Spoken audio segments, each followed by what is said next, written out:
ஆசீர்வதிக்கிறோம். சென்னையை மையப்படுத்தி தமிழக அரசு 7 அமைச்சர்களை இன்னைக்கு நியமிச்சிருக்கிறாங்க.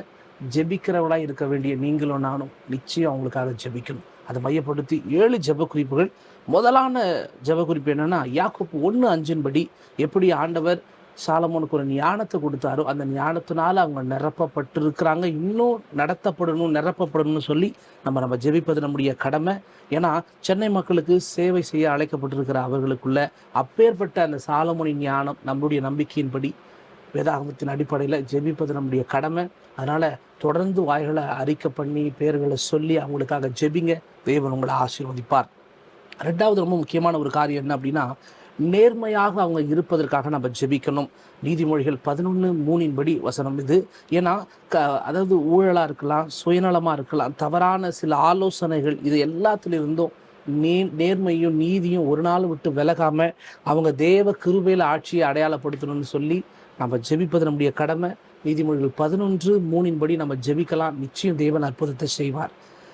அதைத் தொடர்ந்து 3வது முக்கியமான ஜெப குறிப்பு, ஏழை மக்களுடைய நலனுக்காக நம்ம ஜெபிப்பது ரொம்ப அவசியம். அவர்களோடு இருதயத்திலையும் அது இருக்கணும். எப்படின்னா, சென்னையில் உள்ள ஏழைகள், தொழிலாளிகள், முதியவர்கள், விதவைகள் மற்றும் ஆதவற்ற எல்லாரையும் அறிந்து அவங்களுக்கான இரக்கமான சூழலை அவங்க வெளிப்படுத்தி அவங்க தேவைகளை சந்திக்கணும். அந்த அமைச்சர்களை சொல்லி அவங்களுக்காக நம்ம ஜெபிக்க போகிறோம்.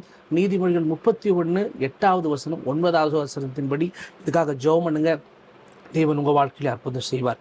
4வது சமாதானத்துக்காக கண்டிப்பாக நம்ம ஜெபிக்கணும். சென்னை முழுவதும் ஒரு நிரந்தர ஒரு சமாதானம். எப்படின்னா, சென்னையில் வன்முறை இருக்கக்கூடாது, போதைப் பொருள் இருக்கக்கூடாது, குற்ற செயல்கள் முக்கியமாக இருக்கக்கூடாது மற்றும் சமுதாய பதற்றங்கள் இதெல்லாம் குறையணும்.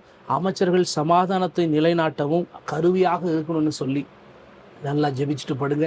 தேவன் உங்களை ஆசீர்வதிப்பார்.